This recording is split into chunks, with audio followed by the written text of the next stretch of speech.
Yeah. theme throughout all of your albums. Like, you give a lot of new artists looks. Yeah, 100%. I mean,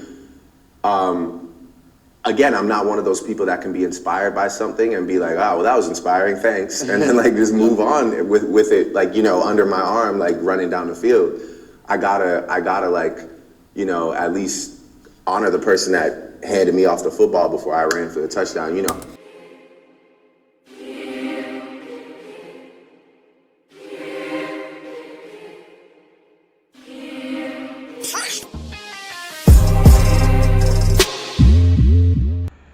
Ladies and gentlemen, how you guys doing, man? This your boy Mr. J, aka Kwame Boy, Bong Boy, Adekule, Adewale, Yodoku Moke, Krio Boy, Bazinga, Mano, Tasha, Yaschinidu, man. We back in the building. Man, thank you for tuning in and welcome once again to another episode of Mr. J's Reaction. So a couple of hours ago, man, I did drop my reaction to an interview that the great one general from Jamaica, man, Mr. Bounty Killer, educating some journalists on the whole concept of Afrobeat. And then some of you guys reached out to me, man. Big up to you, my brother. You know who you are, man. It's all love, man. We are one, my brother. We are Motherlandians, you feel me? So somebody sent me another clip to the aspect of Afrobeat, but this time around is with Canadian rapper, man. He goes by the name Drake.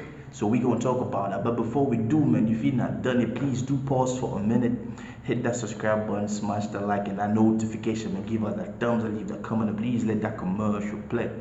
Let's not talk too much, man. Let's back it up and get started. You feel me? Yeah, let's back it up and get started. We can talk. Let's get Afrobeat out there. Let's go. And musically, like when it comes to criticism, like you mentioned earlier, how some people might say, hey, Drake's appropriating this culture of music, or, you know, for your own personal gain. How do you feel about those kind of critiques? Please, before we get started, I just want to say, man, this whole concept of Drake appropriating Afrobeat, I have heard this before, and when he did a remix with Wizkid a couple of years ago. And then this is nothing new, man. And there was an article that glorified Beyonce for being that spark in Afrobeat, man. That is a whole conversation for another time, and we're not going to talk about it. But I just wanted to give you guys a backstory. You feel me? Let me back it up and let's go. For, you know, for your own personal gain, how do you feel about those kind of critiques? I think that it's kind of a similar thing. They're curated by a bunch of people who just weren't on this boat to begin with. Facts. Like even the definition of appropriating a culture is not supporting that culture, doing songs with people who are deeply rooted in that culture, giving opportunity to people who are in that culture. That's not appropriating. What Drake is saying is actually what I had in mind. Like when you appropriate something, like your neighbor's stuff. Let's just take for an example. You go into your neighbor's spot and then you start taking advantage and you start earning money without even paying your neighbor. Now we all know the kind of people who did this to Motherland, and they are still doing it, man. The imperialists and stuff. But hey, we're not talking about politics. But he is very, very honest.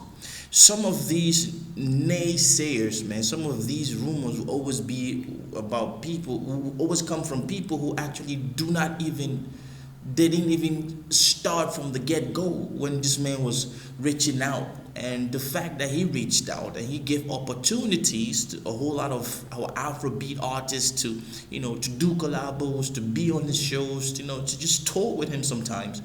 This is not appropriation. So this right here, I mean, the man's gonna answer it, but culture, doing songs with people who are deeply rooted in that culture, giving opportunity to people who are in that culture. That's not appropriating. Appropriating is taking it for your own personal gain and denying that it was ever inspired from this. Facts.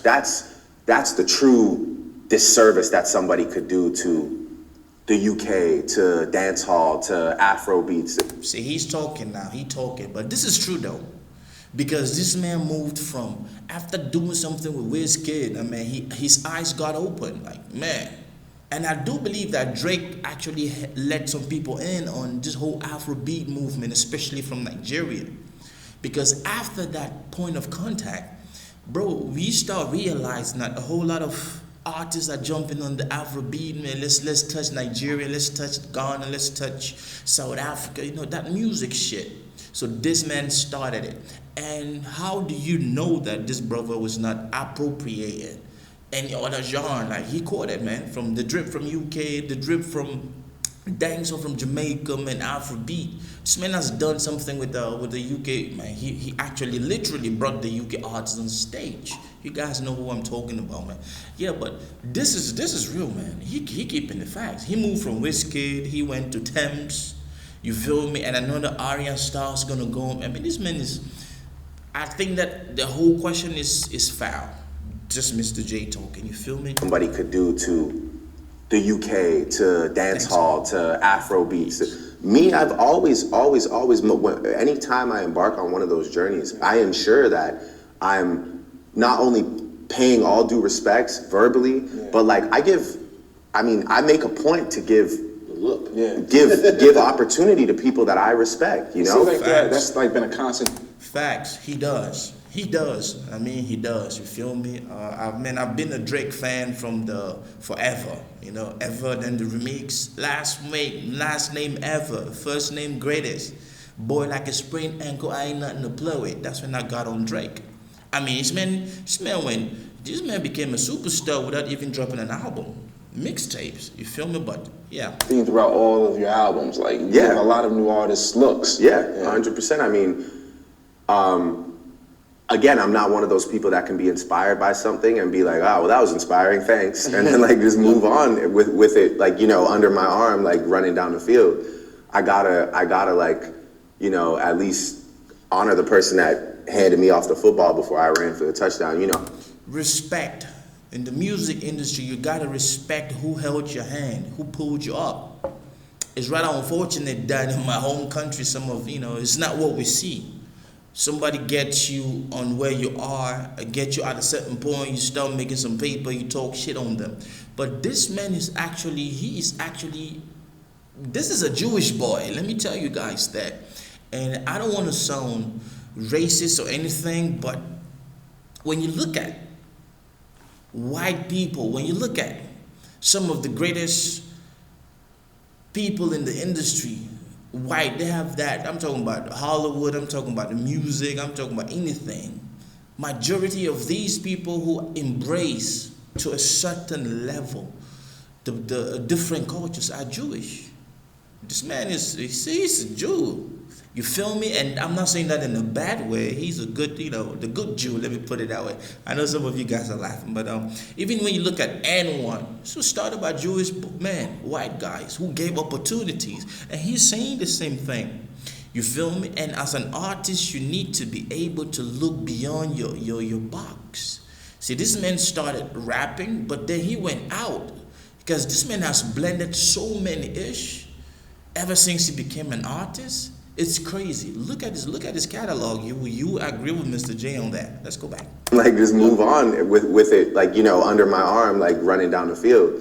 I gotta like at least honor the person that handed me off the football before I ran for the touchdown. I definitely feel like because when I do things, they do get magnified and amplified. Because you a superstar, boy. You a superstar. And now, like, he's just using the whole concept of football, the running, touchdown is winning. Touchdown is a winning point. He's not the kind of person that would take, tap into an industry like the UK drip. He been in there. I mean, he done collabos with artists from the UK. Dancehall, he's done it. You feel me? Afrobeat, he's doing it. You feel me? And just own it for themselves. See, as an African, I think about the Europeans, man. They did that shit to us. Just go there, That's greed. That's imperialism. But he's not saying he does that. He pays his dues. He respects them, and we have seen this man do it over and over. You feel me? So there's no conversation about he is appropriating Afrobeat. Nah, he's blending. He's fusing. He's opening new barriers and new frontiers. I can because when I do things, they do get magnified and amplified. That's People right. can sometimes feel uncomfortable, like, oh, okay, like, you know, one dance goes #1, and now all of a sudden, like, you know, now all of a sudden, you know, this Afro inspired. But it's like, yeah, but like, you know, WizKid was on the song with me, and like, you know, I had blessings from like the real dons in that space. You know, I know those guys. I link with those guys. I go to their shows. They come to my shows. So, bro, if you tap into a new genre, a new industry, a new niche, and then you feature one of the, you know, the dons, one of the biggest names, and you show them respect, you bring them over, bro, that is not appropriating. That is just amplifying. That is using your platform to amplify what they're doing. And I will say this, right up until so many Western artists started, you know, vibing to, before Western artists started vibing to AfroBeat music from Motherland, there were not a whole lot of, you know, collaboration in between. But now we see that movement of artists in the US, artists from abroad reaching out to artists in Motherland, and that is love. Now I don't know what the deal is, the contracts and the whatever, but the fact that he is amplifying, bro, that is not appropriation. So whoever said that should cut. You know, I know those guys. I link with those guys. I go to their shows. They come to my shows. They touch my stage. Blood. So it's like, you know, the chatter is one thing, but in the community, amongst the real G's that are really doing this shit, I'm solidified for sure. You can ask anybody. Nobody's gonna sit there and say, yeah, like anybody that with real respect that's in any of these communities. Pause. You know, there'll always be chatter. There's always be rumors, people talking, and it's like that. And those are those people wishing that they were at a certain level. They were on the table. They were at the table when this issue was going on. But see, as an African, as somebody from Motherland, I will tell you, we embrace the fact that some of these brothers are coming in and taking our home genre and mixing it, because then it's creating job opportunities. Not every youth in Africa is employed or has the opportunity to be able to afford, you know, private jet trips, you know, Rolls Royces, you build a house for their mom and stuff like that. And this is not appropriating, man. Whoever is saying this shit, shut up. Like anybody that with real respect that's in any of these communities you're talking about, any of these genres, nobody's gonna be like, yeah, you know, it's gonna be the guys that are like, you know, that didn't get the look. Facts. You know, or guys that like are no longer even relevant in that space, but they have a radio interview that day and they want to be like, oh yeah. This is so true, ladies and gentlemen. That was Mr. Drake giving it raw, and he's just saying exactly what I think I would say in this man's position. And I do not get the fact why people keep trying to say that some of these artists who come in and do collaborations and they amplify the noise for Afrobeat, they are appropriating. Artists, for one thing I know about the music industry, they don't. Now, if you want to talk about appropriating, you got to go up to the record labels at the top. You got to go up to the distribution. You got to, you know, how much do they take? How do they treat these artists from Africa, man? And big up and shout out to Empire, man, who is doing a great job looking for artists from Africa and signing them, and it's like that. But this, I hope I came through for you, my fam. Hey, it's all love. Thank you that you discovered Mr. J. Big up, man. It's all love. I hope you're still streaming the Bounty Killer-ish, man. That man educated us, and now Drake is educating us. From me to you, though, hit that subscribe button, smash the like and that notification, and give us that thumb to leave a comment. And we out of here. Peace. Action God, big up TRB family. Mr. J, I see you. I know some artists don't do this. God